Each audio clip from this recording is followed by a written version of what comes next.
Hello friends, कैसे आप लोग? आई एम श्योर अच्छे होंगे। मैं भी अच्छा हूँ। इस वीक काफ़ी ज़्यादा कंपनीज़ के रिज़ल्ट आए हैं, तो मैंने सोचा कि उसके उसके बारे में बताता चलूँ। प्लस वॉर में क्या हो रहा है उसके बारे में भी आपको बता दूँ। तो आइए सबसे पहले वॉर के बारे में बात करते हैं।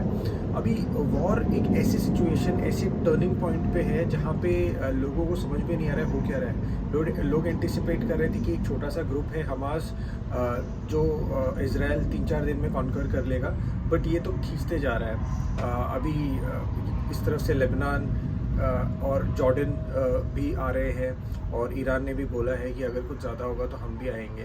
तो मैंने आपको ये बताया था कि बाकी सब चलता है, लेकिन अगर ईरान घुसेगा तो ऑयल प्राइसेस पे इम्पैक्ट करेंगे। अभी इसमें ये भी सोचने वाली बात है कि अभी हमें ये मैटर बहुत बड़ा लग रहा है।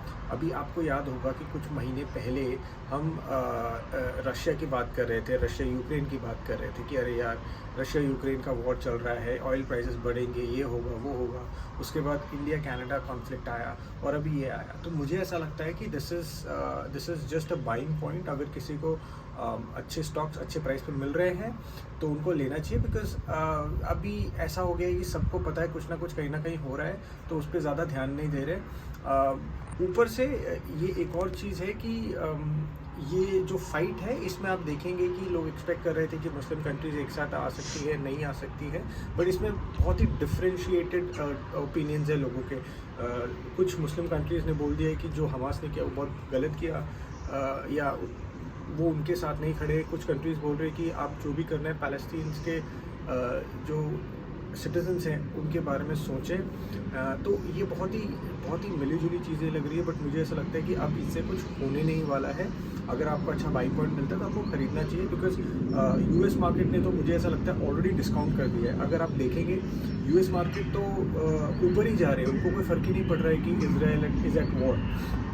हालांकि यूएस ने अपने वॉरशिप्स भेज दिए हैं। अगर ऐसे देखा जाए तो यूएस मार्केट को गिरना चाहिए था। अगर कोई भी कंट्री वॉर में जाती है तो ऑफ कोर्स उसके स्टॉक मार्केट को हैम्पर होता है, बट यहाँ पे ये भी हो सकता है कि यूएस इतनी जगह पे वॉर पे है और कंटिन्यूसली वॉर में रहता है कि आई थिंक वहाँ के स्टॉक मार्केट ने ऑलरेडी सोच लिया था या ऑलरेडी समझ लिया था कि यार हम तो हमेशा ही वॉर पे रहते हैं, कभी इराक, कभी सीरिया, कभी अफगानिस्तान, कभी रशिया यूक्रेन, और कभी ये। तो आई थिंक उनको ये लगता है कि यार हमें तो काम करना ही है ना, चाहे यूएस वॉर पे जाए ना जाए। तो ऑल इन ऑल इसको ये समझ सकते हैं कि no one is taking it much seriously as of now. अगर कोई कंट्रीज आती है तो शायद इसमें प्रॉब्लम हो सकती है। As of now I don't think so कोई प्रॉब्लम है। एंड दूसरी चीज़ ये कि जहाँ तक हम एंटिसिपेट कर रहे थे ये जो लड़ाई है जल्दी ख़त्म हो जाएगी, मुझे ये जल्दी ख़त्म होते हुए नहीं दिख रही। तो इसका मतलब ये है कि कोई डर का माहौल नहीं है। अभी ये एक ऐसा हो गया है कि इजराइल गाज़ा में घुसेगा, उसके बाद वो ग्राउंड स्ट्राइक्स कर रहा है, अभी फिर वो अपने सोल्जर्स को भेजेगा, सॉरी एयर स्ट्राइक्स कर रहा है, फिर वो अपने सोल्जर्स को भेजेगा। उसके बाद फिर वो उनके जो लोग कह रहे हैं कि बहुत बड़ी सुरंग बनाई है उनको कॉन्कर करेंगे, तो it is going to take time. तो ये रशिया यूक्रेन जैसा है जो 6 महीना 1 साल चल रहा है, वैसे ही मुझे ऐसा लगता है कि ये 1 महीना 2 महीना 3 महीने या उससे आगे भी चल सकता है। ठीक है। तो अगर इसके ऊपर कुछ अपडेट आता है, कोई ऑयल प्रोड्यूसिंग कंट्री इसमें घुसती है, तो मैं आपको अपडेट कर दूंगा। एक और चीज़ मैंने देखी थी कि वीकेंड में फ्राइडे को यूएस मार्केट नीचे गिरे थे, and by weekend oil prices 6% ऊपर हो गए थे। तो मुझे ऐसा लगा था कि यूएस मार्केट को कुछ ऐसा पता है जो हम लोगों को नहीं पता है। देखिए क्या होता है, कभी हमें पहले पता चल जाता है या हमें साइमल्टेनियसली पता चलता है जब कुछ होता है, तो यूएस मार्केट भी गिरता है और हमें भी डिसीजन लेने का मौका मिल जाता है। बट कभी कभी ऐसा होता है कि मार्केट पहले गिरते हैं और मार्केट को देख के हम एंटिसिपेट कर सकते हैं कि हाँ कुछ तो भी होने वाला है। तो मंडे को ज़्यादा कुछ नहीं हुआ, थोड़ी हल्की फुल्की मार्केट सुधरे या गिरे। उसके बाद वापस से ये हलचल आगे आ गई है, मार्केट ऊपर जाना शुरू कर दिए हैं। तो मुझे समझ में नहीं आया वहाँ पे क्या हुआ। मुझे ऐसा लगा कि कुछ न्यूज़ आने वाली है, बट कुछ ज़्यादा आया नहीं। ठीक है। तो इसमें मैं ये बोल सकता हूँ कि कभी कभी ऊपर नीचे होता है, कभी कभी प्रॉफिट बुकिंग होती है। जब बड़े बड़े इंस्टीट्यूट्स प्रॉफिट बुकिंग करते हैं तो शायद थोड़ा सा फॉल आता होगा, उससे ज़्यादा कुछ नहीं हुआ, क्योंकि कोई न्यूज़ ही नहीं निकली, कोई ज़्यादा बड़ी न्यूज़ नहीं निकली उस चीज़ को लेकर। तो ये बात थी। ऊपर से हमारे इंडिया में रिज़ल्ट का सीज़न चल रहा है, काफ़ी बड़ी बड़ी कंपनीज़ के रिज़ल्ट है। ये रिज़ल्ट कुछ ऐसा है जैसे कि जो जिसका अच्छा रिज़ल्ट आ रहा है या जो अच्छे लड़के हैं वो पहले रिज़ल्ट दिखा देते हैं और बाद में फिर जो थोड़े बदमाश लड़के हैं या जिनके रिज़ल्ट में थोड़ी सी प्रॉब्लम है उनके रिज़ल्ट आते हैं। तो अभी शुरुआत में तो डीमार्ट के रिज़ल्ट से बात करते हैं कि डीमार्ट का रिज़ल्ट आया, लोग बोल रहे हैं कि अरे रिज़ल्ट जितना एंटिसिपेट किया था उतना अच्छा नहीं आया। बहुत लोग तो ये बोल रहे हैं कि ये stock is good but it's to costly. कुछ लोग बोल रहे हैं कि अब इसमें बाइंग पॉइंट नहीं है, स्टॉक ने जितना रनअप देना था वो दे दिया है। तो इसमें मेरी क्या राय है, मुझे ऐसा लगता है कि ऑफकोर्स स्टॉक महंगा है। मैं हमेशा कहता हूँ कि अच्छे क्वालिटी के स्टॉक खरीदिए और होल्ड करके रखिए, बट यहाँ पे मैं ये बोलूँगा कि मैं पिघल गया। यहाँ पे मुझे ऐसा लगता है कि ये स्टॉक अच्छा है बट उसका हर एक स्टॉक का एक अच्छा प्राइस होना चाहिए।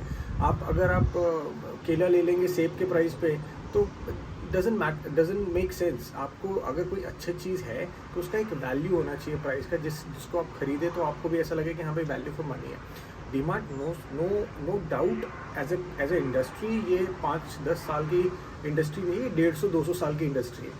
ठीक है, अगर मैं बहुत ही लेमैन वर्ड में एग्जांपल दे के आपको समझाऊं तो ये बनिए की दुकान है।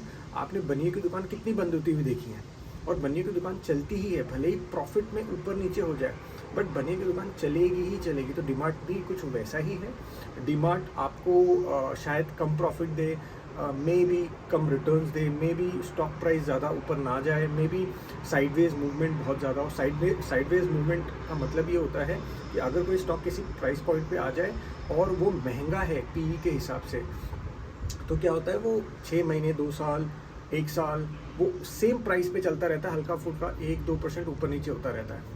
ठीक है, तो उसको कहते हैं साइडवेज मूवमेंट। तो शायद डीमार्ट में आपको साइडवेज, मेरे को लगता है कि साइडवेज मूवमेंट होगी, क्योंकि स्टॉक प्राइस अच्छा है, स्टॉक अच्छा है, इंडस्ट्री अच्छी है, management is wonderful. I mean आप इस कंपनी के पीछे वो ब्रेन्स है जो बेस्ट माने जाते हैं, वन ऑफ द बेस्ट भी नहीं, बेस्ट माना जाते हैं, जैसे राधा कृष्ण दमानी जी, रमेश दमानी जी एंड बहुत सारे ऐसे लोग हैं जो इस कंपनी को चला रहे हैं। तो मुझे तो इस कंपनी में डाउट कोई नहीं है। तो company is wonderful, the industry is wonderful. Company का जो मॉडल है वो भी बहुत अच्छा है। कंपनी का मॉडल ये है कि आप देखेंगे कंपनी खुद के शॉप्स खरीदती है, खुद का लैंड खरीदती है, उस पर बिल्ड करती है। तो they do not take anything on rent जिसमें उनको रेंट पे करना पड़े। तो दे गोइंग स्लो। इतनी जल्दी वो अपने आउटलेट्स नहीं ओपन कर रहे हैं। जैसे आप अगर देखेंगे दिल्ली में ज़्यादा नहीं है, बहुत सारे मेट्रोपॉलिटन सिटी में ज़्यादा नहीं है, मुंबई में है। बट व्हाट हैपेंस है इसमें कि कंपनी में डेट नहीं रहता है और कंपनी को ओवरलोड ज़्यादा नहीं होता है। दूसरी चीज़ ये है कि जब कंपनी कोई भी सामान लेती है, अगर आप डीमार्ट गए होंगे तो उसमें शेल्फ होते हैं। अभी जो शेल्फ आगे रहते हैं they charge for that shelf also from the company. जो FMCG कंपनी है उससे चार्ज करते हैं, तो वहाँ से भी एक बहुत अच्छा रेवेन्यू आता है। उसके बाद कंपनी का जो अपैरेल बिजनेस है, जो कपड़ों का एक अलग से फ्लोर होता है या सेक्शन होता है डीमार्ट में, वो भी है जिसमें आप देखेंगे कि उनके जो नाम के या उनके ब्रांड के जो कपड़े होते हैं उसमें वो सबसे ज़्यादा कमाते हैं। वो बिज़नेस में थोड़ा सा इफेक्ट आया है इस क्वार्टर, जिसकी वजह से शायद थोड़ा उनका रेवेन्यू आगे पीछे हो गया है। बट आई थिंक इसको भी टाइम है, इसको भी आप टाइम दीजिए। अभी ओवरऑल बिजनेस का टाइम नहीं है। अगर आप किसी भी FMCG कंपनी को देखेंगे वो उतना अच्छा नहीं कर रही है। अगर आप एग्जाम्पल के तौर पे हिंदुस्तान लीवर या कोई ऐसी कंपनी जो FMCG में अगर उनका बिजनेस, उनका रेवेन्यू ऊपर होता और डीमार्ट का नीचे होता तब थोड़ा क्वेश्चनेबल होता। बट ये ओवरऑल प्रॉब्लम है, मुझे ऐसा लगता है रेवेन्यू में, स्टॉक प्राइस में। बट डीमार्ट में ये प्रॉब्लम है, डीमार्ट में रेवेन्यू का प्रॉब्लम नहीं है। ऑफकोर्स वो 15 से 25% के बीच में आते हैं।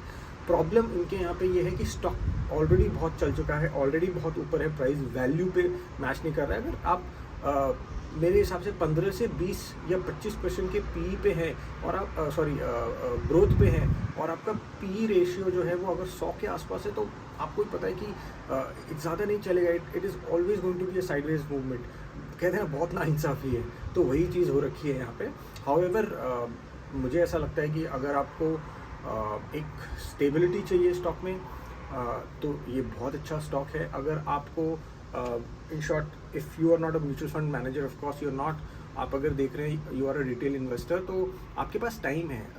म्यूचुअल फंड इन्वेस्टर्स क्या करते हैं या म्यूचुअल फंड मैनेजर्स क्या करते हैं, वो हर क्वार्टर को देख के डिसीजन लेते हैं, बट हमें वैसे करने की ज़रूरत नहीं है। हमें वेट करना चाहिए 2, 3, 4 क्वार्टर, या अगर कोई कॉर्पोरेट गवर्नेंस का इशू है उस टाइम पे हमें डिसीजन लेना चाहिए। However the stock is wonderful, थोड़ा सा प्राइसिंग का इशू है, मे बी थोड़ी देर साइडवेज मूवमेंट कर ले, उससे ज़्यादा कुछ नहीं है। ठीक है, मैंने आपको बता दिया कि कंपनी का मॉडल बहुत अच्छा है, company is almost debt free, management is amazing, and ये जो इंडस्ट्री ये 150-200 साल की स्टोरी है।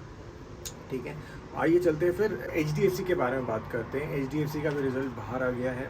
HDFC ने अच्छा रिजल्ट दिया है, उतना बुरा रिजल्ट नहीं दिया है, बट प्रॉब्लम इज़ कि जब दोनों मर्ज करते हैं तो आप देखेंगे अर्निंग पर शेयर थोड़ा सा अफेक्ट हुआ है, बट आई डोंट थिंक सो। अगर आप HDFC रखें तो आई अंडरस्टैंड कि आपको जल्दी या वो रातों रात प्रॉफिट नहीं बनाना है, because HDFC bank is a consistent compounder. वो आपको अच्छे से एवरी ईयर 12 से 15 के बीच में आपको रिटर्न्स देगा, ऊपर से आपको स्टेबिलिटी देगा, आपके पोर्टफोलियो में एक एंकर का काम करेगा, उससे ज़्यादा कुछ नहीं। तो मेरे पास HDFC को लेके ज़्यादा कुछ है नहीं। रिजल्ट अच्छे आए हैं, कंपनी इतनी बड़ी है that it will grow, but इतनी भी ग्रो नहीं करेगी, आपके FD रेट को बीट करेगी, because the company is now very big.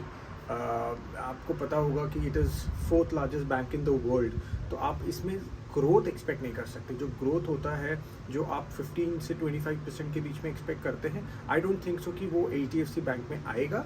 But however it can be, as I said, consistent compounder हो सकता है, एंकर का काम कर सकता है, इतना ही हो सकता है आपके HDFC को लेके। एनीवेज, आइए अब बात करते हैं जियो फाइनेंशियल सर्विसेज पे। जियो फाइनेंशियल सर्विसेज का रिजल्ट आया है। जियो फाइनेंशियल सर्विसेज ने ऑलमोस्ट 100% का रेवेन्यू अप देखा है, but it is too early to say again, because ये पहला क्वार्टर है। अगर किसी को भी बात करनी है, वो कहते हैं ना कि बाबर और कोहली को आप कंपेयर नहीं कर सकते, वैसे ही बजाज और जियो को आप कंपेयर नहीं कर सकते।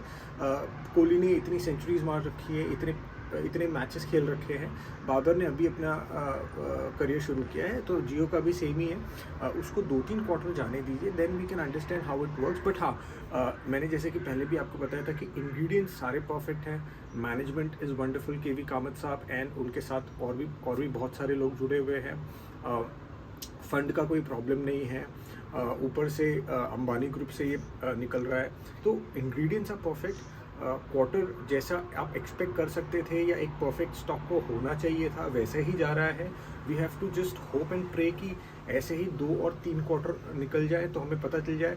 जब 4 क्वार्टर या 3 क्वार्टर हो जाएंगे सेम पाथ पे, तो हमें पता चल जाएगा कि हाँ भाई, now this is a perfect match ingredients को लेके एंड प्राइस को लेके। एंड जब सबको भरोसा हो जाएगा तो स्टॉक भी अच्छे से चलेगा, मुझे पूरा भरोसा है।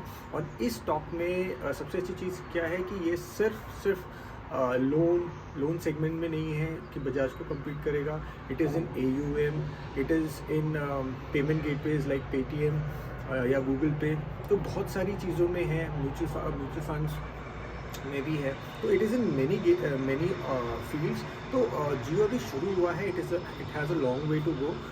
मेरे पास अगर होता जियो तो मैं उसको काफ़ी टाइम तक होल्ड करके रखता। मैटर ऑफ फैक्ट 20 साल तक तो मैं उसको देखता नहीं। Of course I would have monitored it, but जो मेरा माइंडसेट होता, I would have kept it for pretty long time. Because सबसे पहली चीज़ है कि आप अगर वेदांता को आज देख रहे हैं कि 1 में से 5 कंपनीज निकली है, वैसे ही जियो में भी हो सकता है, क्योंकि जियो इतने सारी जगह में जा रहा है। तो पहले तो जियो खुद अच्छा करेगा, मुझे पूरा भरोसा है। उसके बाद जो 5-6 फील्ड उसने चुनी है वो भी अच्छी करेंगे, बिकॉज वो भी अच्छी जगह पे हैं।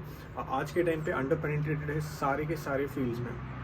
ठीक है, तो ये एक छोटा सा बहुत ही इम्पॉर्टेंट एंड बहुत ही सिलेक्टेड रिव्यू था इन स्टॉक्स के, इन कंपनीज़ के बारे में। प्लीज़ आप स्टॉक प्राइस देख के इन्वेस्ट मत कीजिए, बिज़नेस देख के इन्वेस्ट कीजिए कि वो बिज़नेस कैसा है, क्योंकि बिज़नेस में 1-2 क्वार्टर मैटर नहीं करता है। एंड अगर आप लॉन्ग टर्म के लिए इन्वेस्ट कर रहे हैं तो प्राइस मैटर नहीं करता है। अगर प्राइस मैटर करता तो आप कभी MRF नहीं लेते हैं।